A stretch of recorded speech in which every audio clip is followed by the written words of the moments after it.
ก็เมื่อเรารู้ว่าค่อยเป็นอาจารย์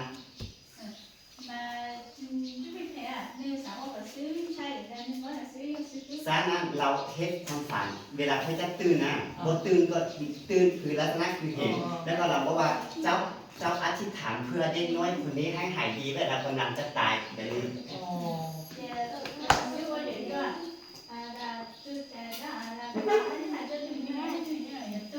ฉะนั้นปกติค่อยย่างคนตายหลายเราแค่วิธีให้เขาย่างนะ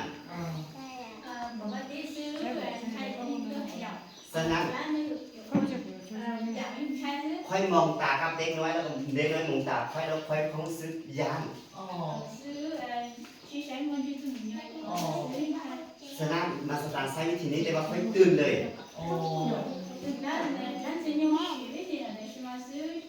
แต่ค่อยตื่นนอนแล้วแต่ว่าค่อยพูดว่ามันสตาร์คือวิญญาณส่วนนะเราอยู่ในห้อง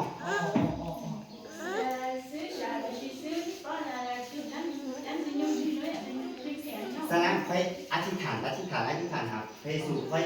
เอาสื่อของพระเยซูไล่เราแต่ทำอีกค่อยอธิษฐานบ่ดังบ่ได้ออกจากปากเลยค่อยคิดว่าเราไปแล้วค่อยออกทางนอกแล้วก็ดื่มน้ำแล้วก็ยืนทางนอกว่าเป็นอย่างใต้ไฟว่าเป็นอย่างแต่ว่าเวลาค่อยเข้ามาอีกทีนึงค่อยตีประตูแล้วก็ค่อยรู้ว่าเราอยู่เนี่ยแต่ว่า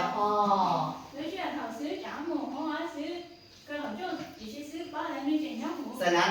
ผิวแล้วก็อันนี้คุณขึ้น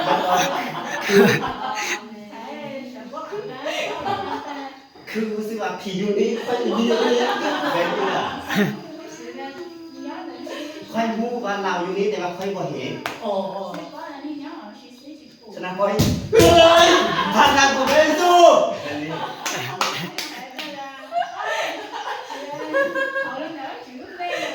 ค่อยไล่จังหนังแล้วก็ค่ายที่ฐานแล้วก็ค่อยเบาภาษาแป๊กออกมา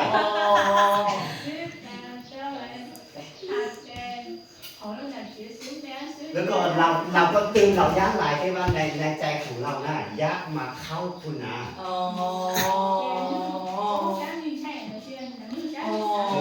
เรายากหลายที่ว่าในใจของเรามีความบ้ามาคือเวลาถ้าดูเราก็ยากโต๊ะคุณนะในใจของเรามีความบ้าเรายากหลายที่ว่าเรายากหนีไปที่ว่าในใจของเรานะยากมาจับคุณนะ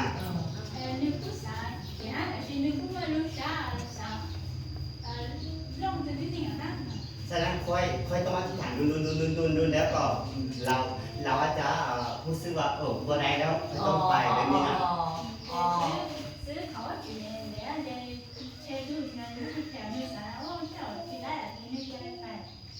ฉะนั้นในจิตใจของมาสตาร์นะเรามีมากเลยที่จะรบกวนเขาหานะ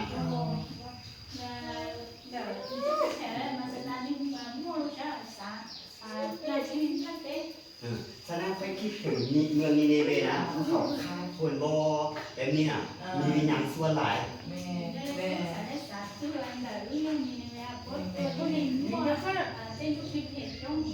เพราะเขาเคยเข้าประกาศเข้ามาเสิร์ฟเลยบอกถ้าเจ้าสมมติว่าเขาเป็นโยนานะเขาจะสามารถที่จะยักตายบอกเขาก็คือกันนี่น่ะก็ยักตายเลยบอก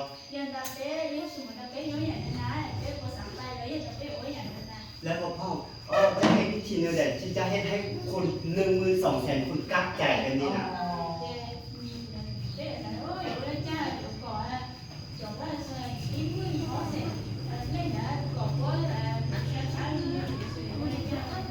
ถ้าเป็นปัจจุบันเป็นงานบอกว่าเขาต้องส่งมิสนารีไปว่าเขาต้องเกี่ยมมือแล้วก็ส่งคุณไปเป็นงานบอก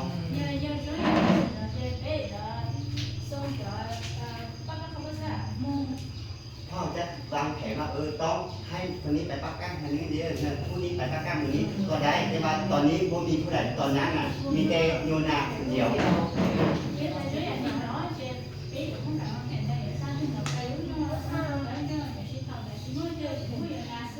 อยู่ในพระธรรมของพระเจ้าว่ามัทธิวบทที่19ข้อที่20บอกว่าบ่มีสิ่งใดที่เป็นไปบ่ได้สำหรับพระเจ้า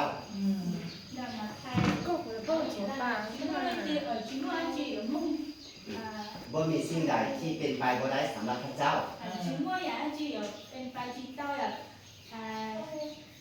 พระเจ้าได้ใช้โยนาพูดเดียวพูดเดียวไปพระเจ้าได้ให้โยนาเฮ็ดภารกิจสำเร็จเป็นบ่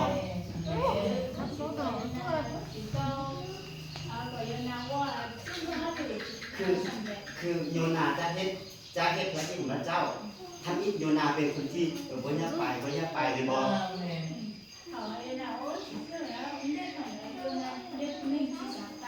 ก่อนที่พระเจ้าจะใช้พระเฮาก็คือกันโยนาก็คือกันพระเจ้าจะให้การทดลองแล้วก็หรือว่าจะให้เขามีคุณสมบัติ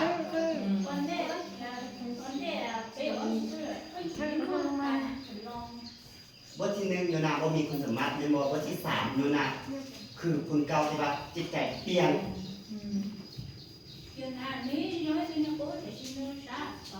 เพราะเนี่ยเวลาอยู่ในท้องปลาโยนาได้ฝึกแล้ว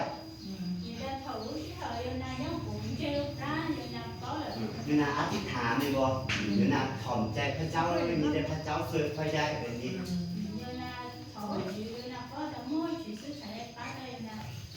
โยนาพูดว่าค่อยบ่เชื่อฟังพระเจ้าค่อยจะลำบากอีกแบบนี้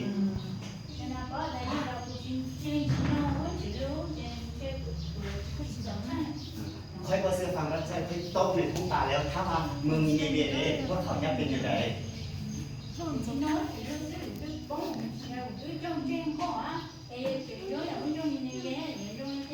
อยู่ในเมื่ออยู่ในพระคัมภีร์ว่าที่มื้อกี้เขาอ่านว่าเมื่อกษัตริย์ได้ยินเรื่องนี้แล้วกษัตริย์หยังจิ้งเครื่องออก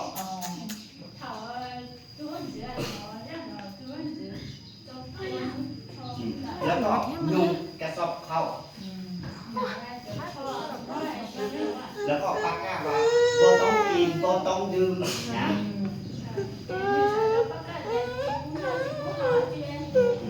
ฉะนั้นผู้สัตว์ก็บ่กินเป็นบ่ผู้ที่น้อยๆผู้ที่ใหญ่ๆทุกคนอธิษฐานบ่กินอธิษฐาน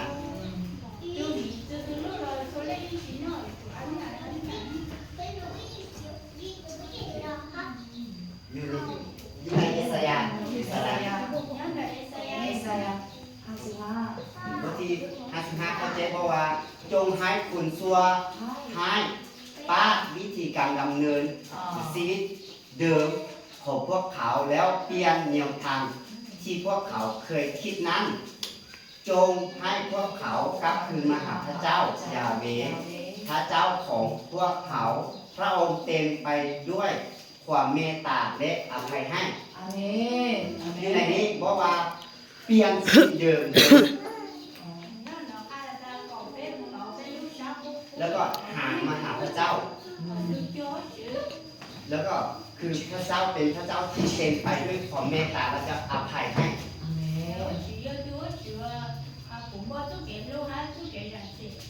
อยู่ในโยนาเพราะว่าเวลาโยนาประกาศเป็นโยนาเพราะมีเครื่องลำโพงเป็นบ่โยนาอยู่ในท้องแล้วก็คอแห้งอาจจะปากเสียงก็ดังนะ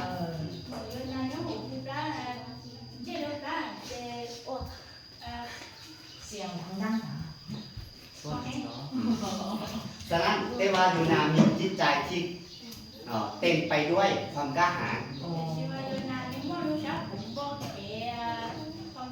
เวลา40 วันเพราะเขาจะถึงทำลายแบบนี้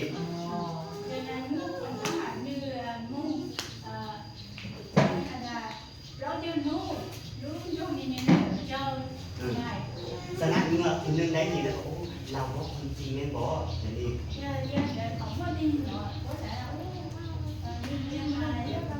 แล้วก็คนนึงกระซิบแล้วก็ทางเมืองได้ยินแล้วกษัตริย์เขาคิดว่ากษัตริย์อาจจะบ่ได้ยินโดยกลุ่มจับโยนาบ่หรือว่าได้ยินบ่แต่ว่า อยู่ในพระคัมภีร์บอกว่ายุคกษัตริย์ได้ยินแล้ว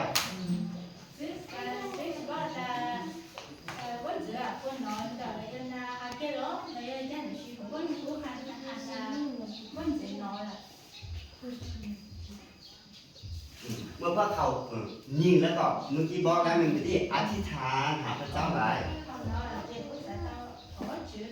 ยูโยเอ็น UN บทที่2ข้อที่13UN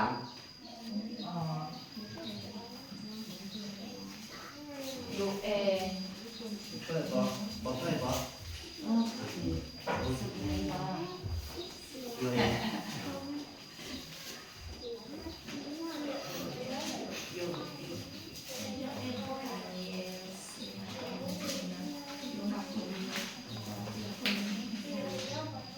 โอเคไปจะอ่านเลยพวก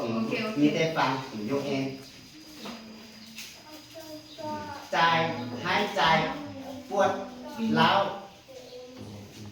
ให้เห็นเจ้าโศกเศร้าจิกเครื่องนุ่งของตนโบเป็นการเพียงพอ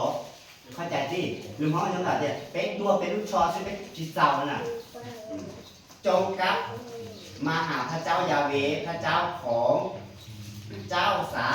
พระองค์จะคุมความดีและเมตตาเต็มล้นพระองค์อดทนและเอ็กทุกอย่างตามพระสัญญาพร้อมเสมอที่จะให้อภัยและยกโทษให้เข้าใจที่เพราะว่าพระเจ้าเขาเวลาเขาจิกเครื่องบอแสดงให้น้องบ่พอต้องมาจ้าหัวใจแท้ๆแบบนี้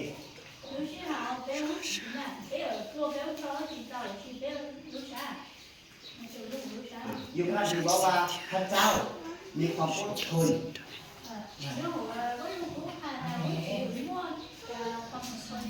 แล้วก็ยากเฮ็ดตามพระสัญญาของพระเจ้าพระเจ้ามีอยู่พระเจ้ามีพระสัญญาให้พวกเราแล้วพระเจ้าจะยากเฮ็ดตามพระสัญญา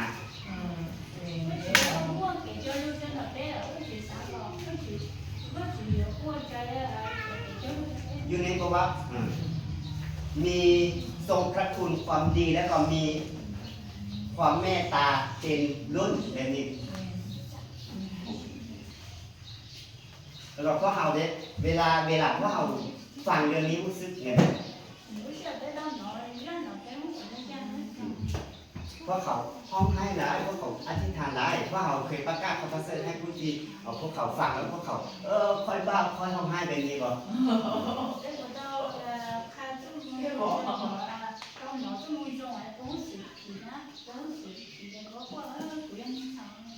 แค่ที่ว่าเมื่อปัสสุนนีเวนะพวกเขาฟังแล้วพวกเขายับเยียนใจพวกเขาเป็นคุบาแท้แบบนี้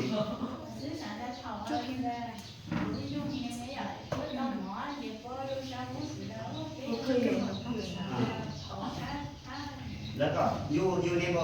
พระเมตตาของพระเจ้าก็เทลงมาใส่นีเวแล้วเพื่อเขาพวกกลับใจนะแล้วก็พระเจ้าพร้อมที่ให้อภัยเมืองนี้อันนี้เป็นที่ประสงค์ของพระเจ้า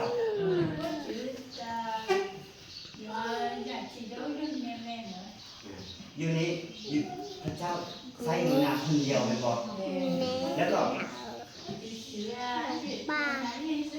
ฉะนั้นอยู่นาจะใช้พ่อคนคุยกัน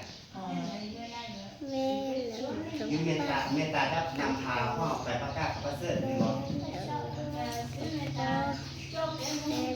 แต่ถ้าคุณมีเมตตาพ่อเขาก็เฮ็ดได้คือกับโยนาได้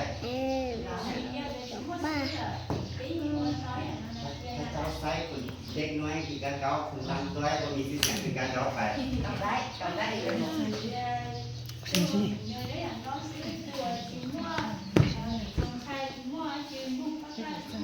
เมื่อพยายามก็ใช่ยังนั้นนะไปได้คือมือบาเราว่าก็ใช่ยังว่าเดี๋ยวมันชนโอ้เข้าทำแล้วโอ้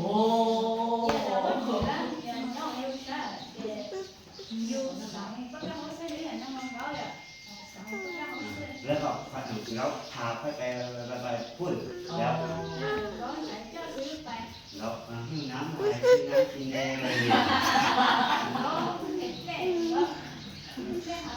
เมื่อ ผู้ใดผู้หนึ่งเฮ็ดภารกิจของพระเจ้าน่ะบ่มีผู้ใดห้ามได้แต่มีแต่เราอยากเฮ็ดเป็นดีเรามีใจอยากเฮ็ด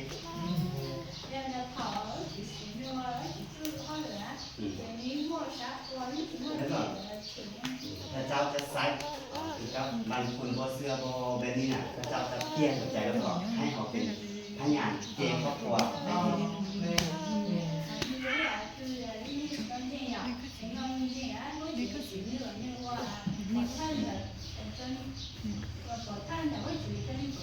พระเจ้าจะเปลี่ยนแปลงนิสัยพระเจ้าจะมีอย่างเงินเพื่ออย่างมันทุกเข้าในใจแล้วก็เปลี่ยนแปลงใจ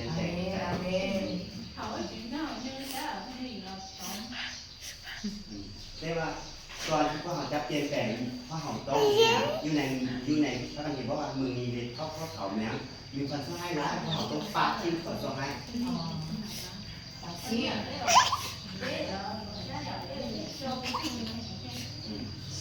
เมื่อพวกเขาต้องปาทิ้งเพราะว่ามือนี้เมื่อช่วยทำของพระเจ้าไปถึงมือมีเวทแต่ว่าพวกเขาก็เป็นอย่างช่วยทำของพระเจ้ามาถึงพวกเขาคือกัน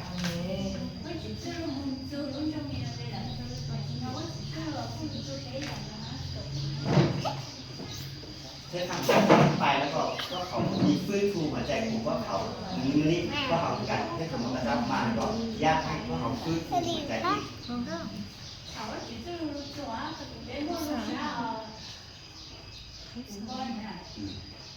แล้วก็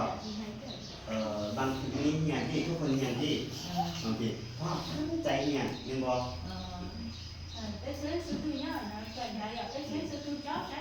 บางทียากบางคนหาเงินแบบนี้บางคนให้เบี้ยแต่เราอยู่ไหนก็ทำดีเพราะว่ามือนี้เนี่ยยังเหลือ30 บาท40 บาท25 บาทแบบนี้ลูกลงเรื่อยๆแบบนี้เวลาผมว่าเขาหน้าลูกลงแบบนี้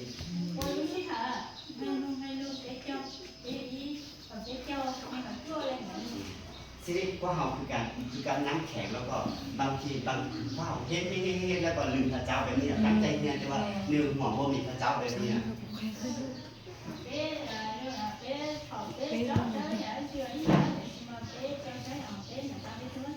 ฉะนั้นพวกเขาให้งานขอจากพระเจ้าอธิษฐานพระเจ้าแบบนี้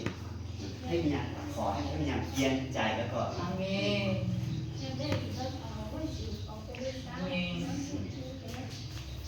ก็เลยเอา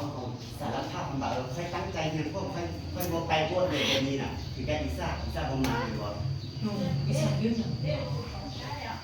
แต่เราไปเราบอกอิซ่าเดินอาทิตย์น้ำมาเดินเอลียได้ยินบ่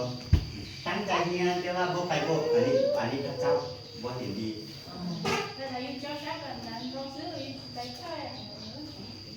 อยู่เอเซเคียนบทที่18ข้อที่32เอเซเคียลบทที่18ข้อ32ก็จะอ่านเด้อเพราะว่าเฮาบ่ต้องการให้ผู้ใดผู้หนึ่งตายโอ้พระองค์พระผู้เป็นเจ้ากล่าวดังนี้จงปาทิ้งกามบ้าของเจ้าทั้งหลายแล้วก็มีชีวิตอยู่คือหัวใจของพระเจ้าน่ะอยากให้ปาทิ้งแล้วก็มีชีวิตแบบนี้น่ะ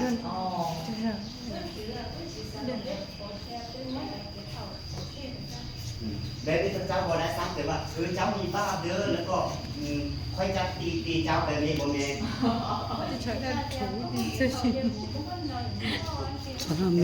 사람이라고 บ้านที่แล้วก็มีการพัฒนาตัวเองแล้วก็ใกล้กับพระเจ้ามาหลายเลยฉ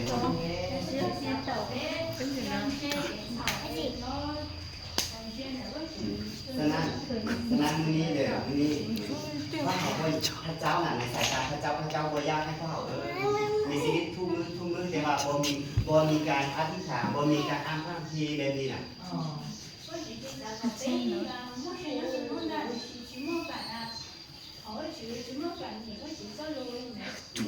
พระเจ้าบ่ยากให้เขาเป็นผู้สวยๆนะเฮ็ดผิดแต่ว่าบ่ฮู้สารภาพแบบนี้น่ะคือ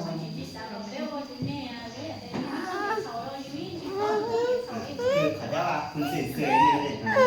เพราะ แบบนี้นะ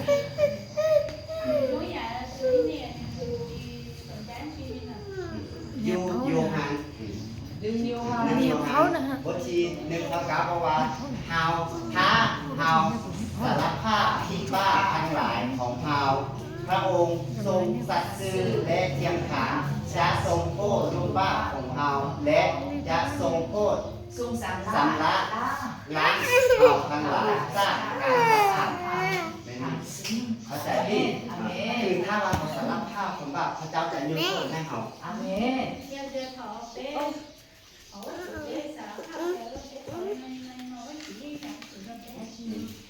คือคริสเตียนบางคนอาจารย์บางคนน่ะอาจจะเด็กบอกว่าไปเห็นอยู่ในทีวีน่ะเขาเจ้าอธิษฐานขั้นทันอิฐที่เขาเชื่อพระเยซูแล้วก็ตอนนั้นบอกอธิษฐานก็ได้แบบนี้ อายา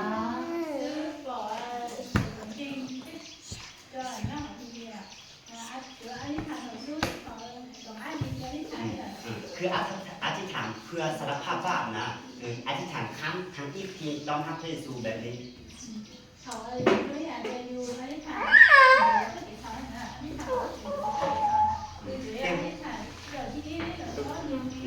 แต่ว่าปกติคริสเตียนน่ะต้องอธิษฐานทุกๆมื้อเพื่อสารภาพ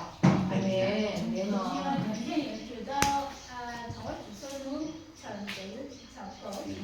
อาจารย์ไหนผมบอกว่าเป็นคริสเตียนแล้วอธิษฐานบาปคือเขายังเป็นคนบ้าบอแบบนี้เพราะว่าเขาลอกแล้วเดี๋ยวเขาบอกอธิษฐานเพื่อทำบาปนะเขาอธิษฐานเพื่อย่างขึ้นนะแบบนี้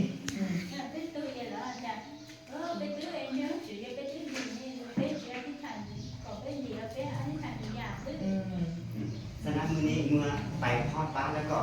เขียนนิสัยให้นางไม่ให้นางพี่เป็นนี้เขียนแล้วก็อธิษฐาน แม่พ่อเขาเล่นอยู่นี่ก่อน